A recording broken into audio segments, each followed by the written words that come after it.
예민수의 경제 토크 IM증권 이영훈 이사님과 2차 전지 전기차 얘기를 합니다. 부정적인 이슈들이 훨씬 뭐 개수로만 보면 압도적으로 많은 그런 상황인데요. 네.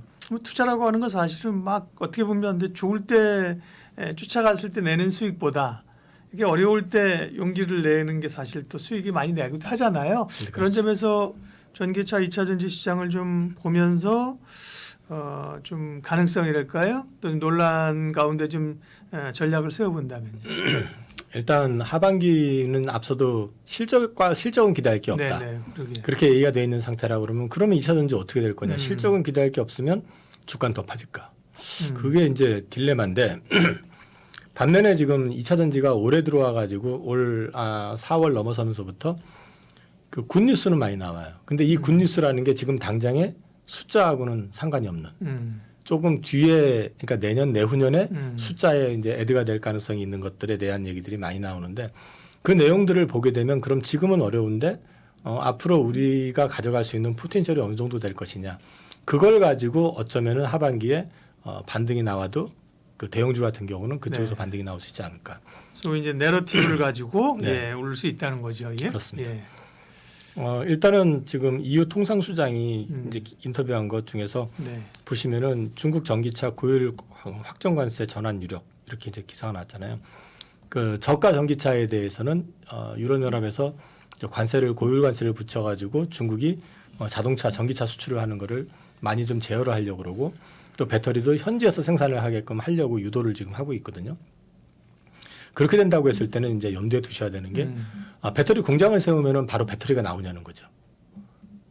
첫 번째는 수율이 맞아야 되잖아요. 그렇죠. 수율을 맞추는데 우리나라 SK온이라든지 엔솔이라든지 특히 SK온 같은 경우 최근에는 이제 최근까지 고생을 하고 있잖아요. 공장이 근데 최근에는 뭐 수율이 네. 80% 이상이라고 하는데 네. 그거 맞추는데 한 2년 이상 걸렸단 말이에요. 예. 그러면 그게 이제 중국이 지금 진출해 가지고 공장을 짓는데도 그 딜레마가 있을 거고 그거에 앞서 가지고 더 큰 딜레마는 뭐냐면 배터리는 설계부터 시작해서 자동차 업체하고 조율을 해가면서 만들어야 되거든요. 그런데 문제는 지금 가가지고 공장 짓겠다고 해가지고 그게 바로 가동을 할 수 있는 게 아닌 게 그러면 그 전방에 있는 그 자동차 업체하고 그 이제 새 모델에 대해서 협의가 있어야 될 거고 진행이 돼야 되잖아요. 근데 그것도 보통 2, 3년 걸린단 말이에요. 그러면 중국산 배터리가 유럽연합에 진출을 해가지고 배터리 공장을 짓는다 하더라도 그게 실제 가동이 돼가지고 매출로 나오는 데는 생각보다 시간이 많이 걸릴 수 있다. 미국은 못 들어가고 그렇죠? 그렇습니다. 네. 중국 자체 캡티브 마켓이야 뭐 꽉 잡고 그걸로 버티는 건데 그죠? 네. 미국은 못 들어가고 유럽을 뚫으려고 하는데 유럽도 제약들이 꽤 있다 중국 업체들한테. 이제 진출을 시작한다고 그러면 특히나 최소한 4, 5년 이상은 정상적으로 그 판매를 하거나 진행하기가 쉽지 않을 거다. 네. 그 다음에 이제 이 부분에 있어서 지금 오른쪽에 언급한 건 뭐냐면 유럽연합 쪽에서 배터리 업체 중에서 가장 기술적으로 앞서 있는 회사가 노스볼트라는 회사인데 여기가 지금 수율 문제가 좀 터졌거든요. 네. 수율이 지금 나오질 않으니까 BMW가 일부 계약을 취소해가지고 이걸 SDI 쪽으로 지금 넘기는 쪽으로 금액은 2조 내외라고 했던 것 같은데 그런 얘기가 있었고 문제는 이제 그러다 보니까 폭스바겐 역시 마찬가지로 폭스바겐 같은 경우는 기본적으로 노스볼트의 주주예요. 그래서 이제 이쪽에 투자를 해 있고 이걸 통해서 배터리 조달을 하려고 했었는데 폭스바겐조차도 수율이 안 나오니까 이 부분에 대해서 협력을 재검토를 하고 있다. 이제 그 얘기가 나오고 있어서 폭스바겐 역시 마찬가지로 SDI 쪽으로 해서 컨택이 좀 있을 가능성에 대해서 얘기가 있고. 그다음에 이제 테슬라도 지금 4680 배터리 지금 양산하는 데 있어서 이제 양극 쪽을 네. 건식 공정으로 해서 하는 게 지금 잘 맞지 않고 있어서 아직까지 우리나라 엔솔로부터 양극 그 관련된 거를 갖다가 네. 수입을 하고 있는데 문제는 지금 우리나라 엔솔도 건식 공정으로는 못해요. 그래서 이 부분을 갖다가 지금 테슬라가 양산을 하는데 좀 어려움을 겪을 수밖에 없고 그렇게 되면 결국 이게 엔솔 쪽으로 해서 이제 물량을 좀 많이 오파가 나오지 않겠느냐라는 기대감이 있습니다. 그래서 이건 당장에 뭐 매출로 연결되는 건 아니지만 보셔야 되는 거는 노스볼트라고 하는 회사가 유럽에서 유럽을 대표하는 배터리 회사인데 여기가 수율 때문에 지금 어려움을 겪고 있다는 얘기는 그럼 유럽 시장 자체의 배터리 시장 자체가 어쩌면은 그 뭐 중국에서 전기차를 수출하는 거 이런 거 말고 배터리만 놓고 봤을 때는 무주공산이 될 가능성이 높다라는 거죠. 그러면 현지에 우리가 진출해 있는 회사들이 기회가 될 수도 있다. 대표적으로 SDI 같은 경우가 혜택이 크고 엔솔도 그러죠? 네, 그렇고요. 엔솔도. 그런 맥락에서 이제 한번 네. 보셔야 된다라는 거고요. 그다음에 이제 ESS 관련된 내용입니다. ESS 마켓 성장과 관련해 가지고는 지금 보시면 23년에서 2026년까지 연평균 26% 성장할 거라고 이제 하는 그래프가 있고요. 그다음에 이제 오른쪽 보시면 이 LG엔솔이 지금 미시간 공장을 중심으로 ESS 배터리 생산을 검토한다 해서 쭉 언급이 돼 있는데 관련해 가지고 지금 그 2.2기가와트 그 수주 관련 그 플루언스 에너지 여기가 이제 저 재생에너지 쪽인데 이쪽에다가 ESS 공급 관련돼 가지고 기사가 났었거든요. 근데 이 부분이 지금 확정된 것 같지는 않지만 진행이 되는 것 같고요. 결국은 이 ESS 시장에 대한 기대감을 키울 수밖에 없지 않느냐.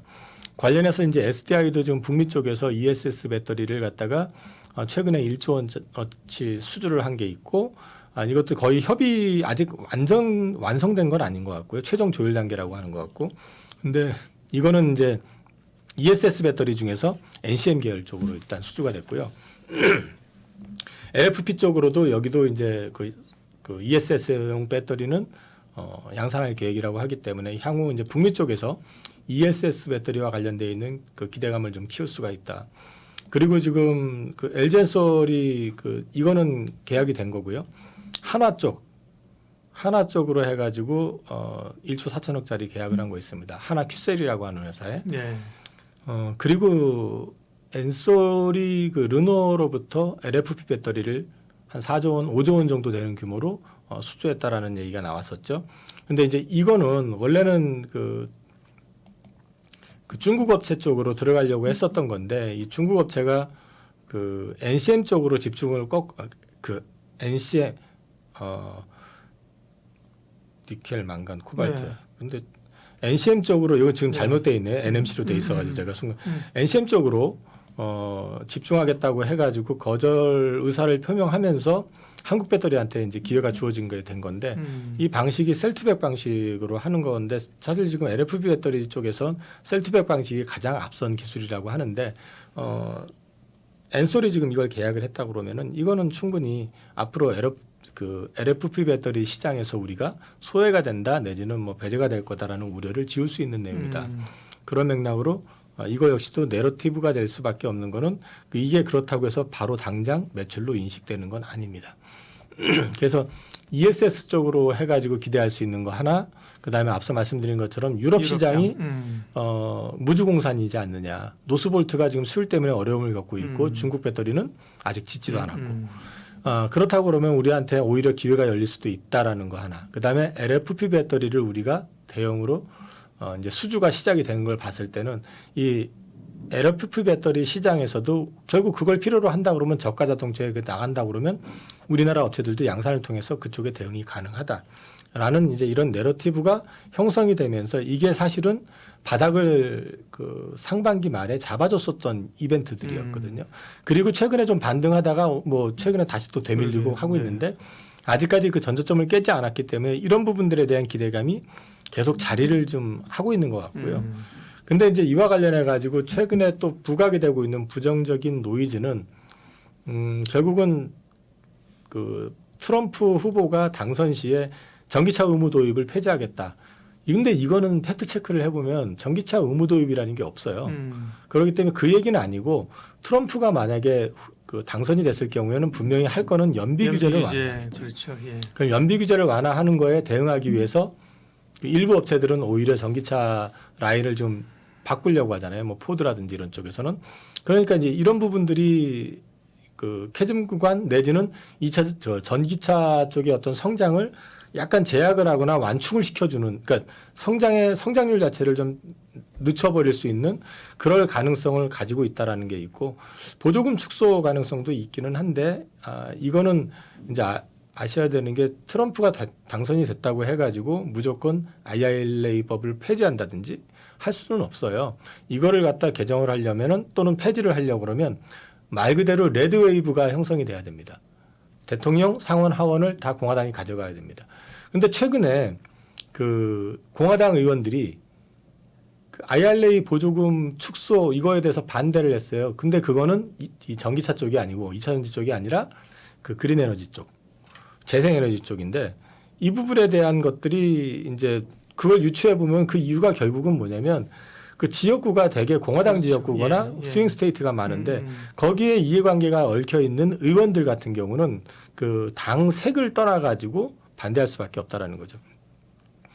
그리고 이제 지금 최근에 우리나라에서 많이 확산이 되고 있는 건 전기차 포비아 현상인데 이거는 글로벌하게 포비아 현상으로 확대되는 건 아니고 우리가 지금 워낙에 그거를 많이 노출이 되기 시작한 데다가 인천에서 너무 크게 사고가 나다 보니까 이제 그 부분 때문에 지금 사실 딜레마 아닌 딜레마 또는 공포감이 좀 많이 조장이 좀 되고 있는 그런 측면이 좀 있는 것 같습니다.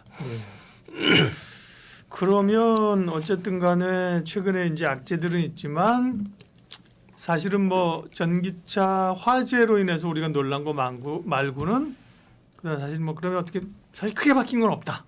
근데 그 전기차 화재라고 하는 것도 막 이게 외신을 타고 전 세계를 돌아가지고 공포감을 형성한 게 아니기 때문에 지금 사실 우리 입장에서는 심각하죠. 당연히 대부분이 다 아파트들이 많고 집합 건물이고 또 지하 주차장이 많으니까.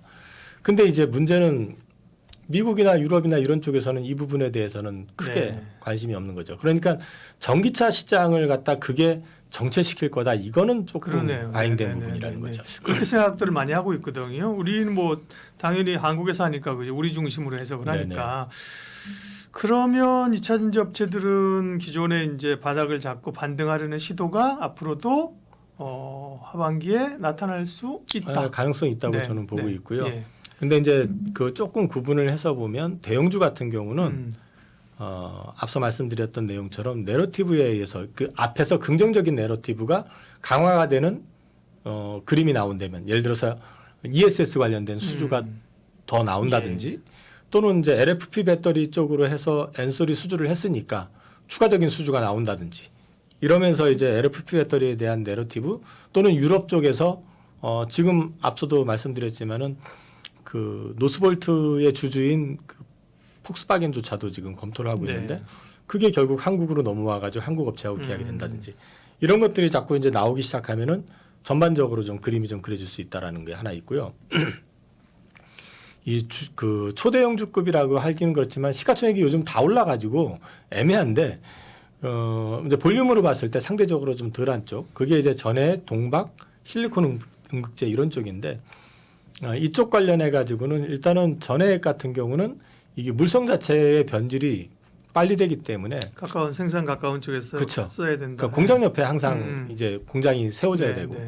근데 북미의 공장을 지금 중국 업체는 세울 수가 없고. 그러면은 전해액 섹터 같은 경우는 글로벌 탑 10 중에서 8개가 중국 업체고 1개가 한국이고 1개가 일본 업체거든요. 근데 지금 미국 시장에 이 전해액 쪽 공장을 지금 건설을 하고 있고 증설을 하고 있는 데는 국내 업체밖에 없어요. 그러면 이제 이 시장에 대한 부분들에 대해서 물론 성장의 어떤 파이 내지는 그 성장률 자체는 조금 둔화될 수도 있어요. 예상했던 것보다. 그런데 어쨌든 그 시장에서는 전해액은 우리 업체들이 어느 정도 성장하든 간에 가져갈 수 있는 부분이 분명히 있다라는 강점이 있고 또 이제 화재라든지 뭐 이런 것들 때문에 이제 충방전, 속도 조절 또는 이제 이런 안정성 문제 이런 것들 때문에 그 효율성을 좀 얘기를 하게 되면 실리콘 음극재에 대한 얘기들이 좀 나올 수가 있는데 현재는 우리나라는 업체는 한 군데밖에 지금 판매되는 데가 없고 근데 지금 참여하는 업체는 되게 많아요. 뭐 한솔도 있고 포스코도 있고 많은데 그 SKC도 있고 뭐 많은데 어찌 됐든 간에 지금은 그렇게 많지 않고 가격적으로 이게 좀 비싸다 보니까 그 우리나라 EV3에도 이게 살짝 핥았다는 얘기가 있는데 그게 무슨 얘기냐면은 이게 들어가 있는데 이게 저기 배터리의 어떤 효율성을 갖다가 뒤집을 정도의 양은 아니라고 하는 것 같아요. 근데 이제 어쨌든 그게 그렇게 됐었으면은 사실 가격이 또 더 올랐겠지만은 이제 이런 부분들 때문에 이런 부분에 실리콘 음극재에 대한 부분은 상대적으로는 좀 부각을 받을 수 있다. 그리고 이제 동박은 그 중국 업체들한테 이제 관세를 좀 부과를 하거든요. 그래서 이제 관세 부과 때문에 조금 이쪽 시장 자체는 상대적으로는 좀 도움을 받기는 하는데 앞서 말씀드린 두 쪽보다는 조금 그 선호도는 약간 좀 뒤로 이제 볼 수 있지만 이쪽 역시도 그 중국 업체를 갖다가 약간 배제 내지는 차단해가면서 도움을 받아갈 수 있는 쪽이기 때문에 하반기에 어쩌면은 이쪽이 좀 대형주는 아무래도 등치가 있기 때문에 이게 올라가면 이제 지수를 땡겨버리잖아요. 그래서 이제 그런 측면에서 봤을 때는 좀 가능성이 있지 않을까. 그리고 이제 기대했었던 원통형 배터리 관련돼서 원래 예정대로면은 8월 달에 LG 엔솔이 양산을 얘기했었거든요. 그리고 9월 달에 파나소닉이 한다고 그랬었는데 LG 엔솔이 이번에 저기 그 컨퍼런스 콜 하면서 나온 자료를 보니까 양산 시점을 9월에서 11월 사이로 좀 뒤로 미뤘더라고요. 그래서 원통형 배터리 쪽이 보통 이제 8월 양산을 전제로 했으면 하다못해 테마룰에도 조금 반응이 있을 거라고 생각했는데 반응이 없어서 이상하다 했더니 컨퍼런스 콜에서 보니까 그걸 좀 뒤로 늦춰놨고 그래서 원통형 배터리와 관련돼 있는 부분들이 시장에서 지금 크게 부각이 안 되고 있는 거는 네. 예상보다 일정이 좀 뒤로 밀렸다. 네, 그렇게 보시면 됩니다. 정리를 좀 해보면 어쨌든 간에 최근에 약재들이 많지만 2차 전지는 또 이제 반등을 시도할 수 있는 여건들도 마련돼 있다. 네. 근데 이제 그동안 사실은 지난번에 강했을 때는 워낙 뭐 소재가 귀했으니까 그죠. 뭐 양극재 업체가 사실 대장이었었잖아요, 그죠. 그 다음에 그 양극재 뭘로 만드느냐, 뭐 소재, 리튬 이런 거였는데 이제는 이런 재편 과정에서 어쨌든 셀 업체들이 좋아지게 되면 선두에 쓸 가능성이 있고 그밖에 전에 뭐 실리콘 원극재, 동박 이런 약간 부가 소재 조금 더 가벼운 이런 쪽으로 포커스를 맞추면 되는 거겠네요. 네, 그렇게 보는데 반등의 폭은 아무래도 지금 시장에서 네. 경기 침체를 우려하고 있잖아요. 네, 그렇죠. 이게 가장 큰 변수가 될 수 있어요. 그러니까 경기 침체가 오는 순간 자동차는 굉장히 비싼 내구재거든요. 당연히 데미지를 받게 되고 금리 인하를 한다고 해가지고 갑자기 더 팔리고 하지는 않을 거란 말이죠. 네. 그래서 이제 경기 침체에 대한 변수가 있다라는 점. 그렇게 될 경우에는 역시 마찬가지로 반등을 하더라도 그 폭에 대한 기대치를 좀 낮춰야 될 것 같다. 그다음에 이제 미국 대통령 당선자가 누가 될 것이냐. 이것도 역시 앞서 말씀드린 것처럼 트럼프가 됐을 경우에는 오히려 연비 규제를 완화시켜 버린다든지 뭐 이런 것들 때문에 좀 그 전기차의 성장 속도가 더 둔화될 가능성이 있다라는 거. 그리고 보셔야 되는 거는 이제 보급형 전기차가 나왔지만 지금 전기차 가격이 그 보급형이 나온 게 지금 보조금을 받으면 동급 사양에서 봤을 때는 그 가격적으로 안 나빠요. 그런데 보조금을 제외하고 이제 다시 보게 되면 아직은 비싸거든요. 그래서 이제 전기차 가격을 좀 더 낮출 수 있는 획기적인 방안이 나와야 될 거고 이게 좀 확산 속도를 내려고 그러면 결국 테슬라가 어떻게 보급형 전기차를 갖다가 내놓느냐 이것도 되게 주목을 해야 될 부분일 것 결국 같아요. 보급형 하려면 뭐 배터리 가격을 낮춰야 되는 건데 그죠? 그래서 테슬라도 직접 만들겠다 이런 건데 네네. 그것도 사실은 지금 뭐 이렇다 할 성과는 사실 없잖아요. 예. 이제 그 딜레마가 있죠. 네. 그다음에 두 번째는 지금 최근에 예. 우리나라만이라기보다는 어쨌든 난리가 났죠. 근데 이제 그 포르투갈 같은 경우도 뭐 공항에서 200대 네. 그 테슬라 화재 나면서 200대 전소됐다고 기사가 났잖아요. 근데 그 안전성에 대한 문제 이런 부분들은 항상 이제 따라다니게 되는 문제. 근데 사실은 앞서도 그 우리가 그래프라든지 또 자료를 통해서 봤지만 그게 생각처럼 막 전기차가 맨날 화재가 나고 그러는 건 아니다. 내연도 마찬가지다라는 네. 거는 확인됐지만 어찌됐든 간에 이제 그 화재의 무서움을 사실 좀 과잉하게끔 청라 아파트 사건이 너무 커졌기 때문에 그러니까요. 예. 거짓말은 아니 팩트긴 팩트인데 그죠? 예. 네네. 예. 그래서 그 안정성에 대한 문제는 네. 항상 이제 변수가 될 수 있기 때문에 그거에 대해서 네. 현대차가 지금 대응하는 방식은 되게 잘하고 있는 거다. 그리고 이제 세 번째는 인프라 구축입니다. 작년 말 올 초에 분명히 전기차 방전이 되게 심했었잖아요. 그래서 이 부분에 대해서 미국에서 어떻게 해나가는지에 대한 거 이거는 우리가 체크를 해야 된다고 보고요. 그리고 이제 뭐 나머지는 다 아시는 내용이지만 이 전기차 포비아 현상은 이거 국내에 대한 부분인데 이 기피 현상을 극복할 수 있는 방안을 업계에서도 그다음에 이제 그 전국 당국에서도 빨리 구체화를 좀 시킬 필요가 있지 않을까 그렇게 네. 보고 있습니다. 전기차 포비아 현상이 커지고 있는 상황에서 또 2차 전지에 대한 향후 변수들 또 그 안에서 좀 좋게 볼 소섹터들 살펴봤습니다. IM증권 이영훈 이사님 함께했습니다. 고맙습니다. 감사합니다.